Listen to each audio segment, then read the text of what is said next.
How to delete all posts on Facebook. First, open the Facebook application on your device and make sure that you're logged in. Now you want to tap on these three lines at the top right corner of your screen and then tap on your name.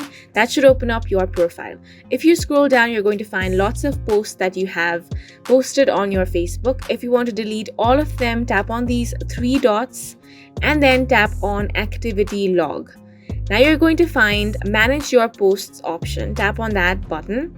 Over here you can see all of your posts. If you want to delete all of them all at once, tap on the all option over here. As you can see, all the post has been selected. Now you want to tap on the recycle bin option at the bottom. And here it's going to ask for confirmation. Tap on move to trash. Once you do that, all of your post has been deleted. Now it may take some time to process all of the changes as it says over here, but after some time, all of your post will be deleted. And that is it for this video. We hope you guys found it helpful. Please make sure to hit the like button and subscribe for more helpful tutorials.